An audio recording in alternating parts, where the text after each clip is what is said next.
To start with, we need to have a motion design level. So we are creating a motion design level.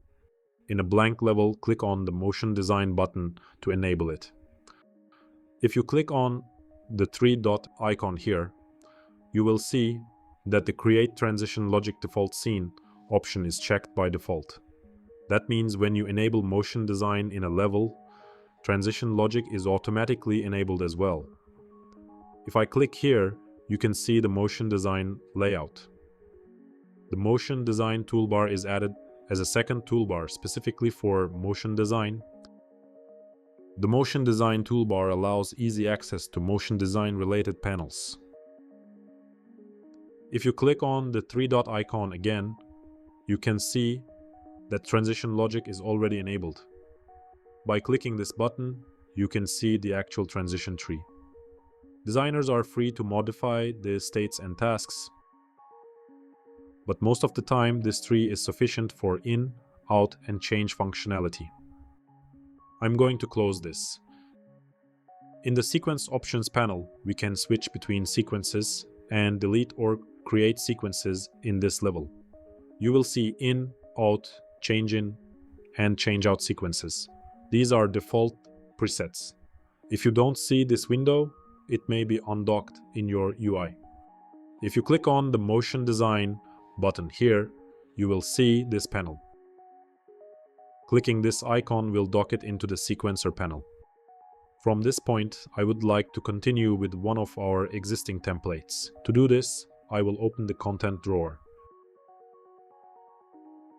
This is the templates football folder.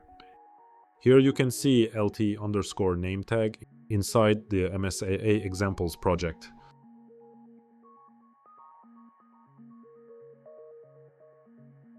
In this level, we have in and out sequences, the same as the default ones. Change in and change out sequences are copies of the in and out sequences. I would like to show how layers in transition logic work. If you click on the three-dot icon here, you will see a section called Layer. By default, it is set to default tag. Transition logic uses layers to execute the flow. These are not visual layers, but logic layers.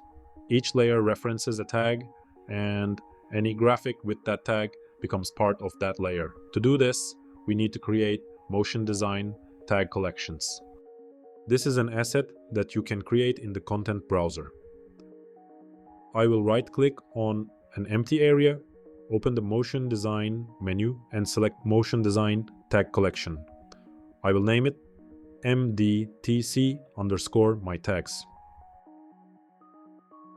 When you open it, you will see tags and aliases. We will cover aliases in a later video. For now, I will create 3 tags. You can rename them however you like, but it is recommended to use descriptive names. For example, lower thirds, full screens, and channel bug. Proper naming is important because tags appear as layers, and clear naming makes them easier to identify. I will save and close this.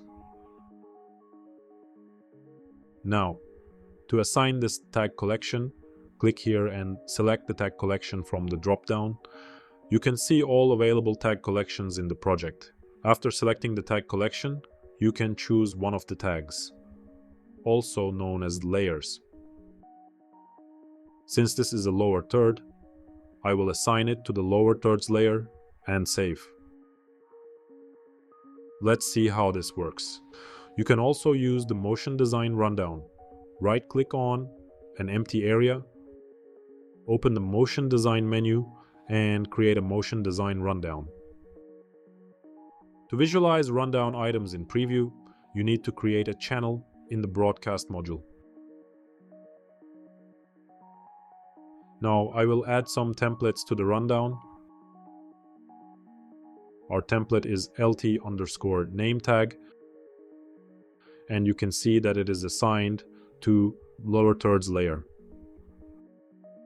Let's add another template. This one is a channel bug, and you can see that it is assigned to a different layer. I will add another lower third as well.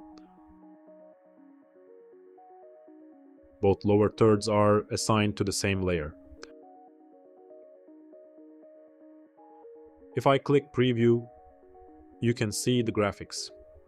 When I move to the next item, transition logic takes the first lower third out and brings the next one in, because they belong to the same layer. However, when I take the channel bug in, it coexists with the lower third. The lower third does not affect the channel bug because they belong to different layers. This way, graphics assigned to different layers can coexist with each other.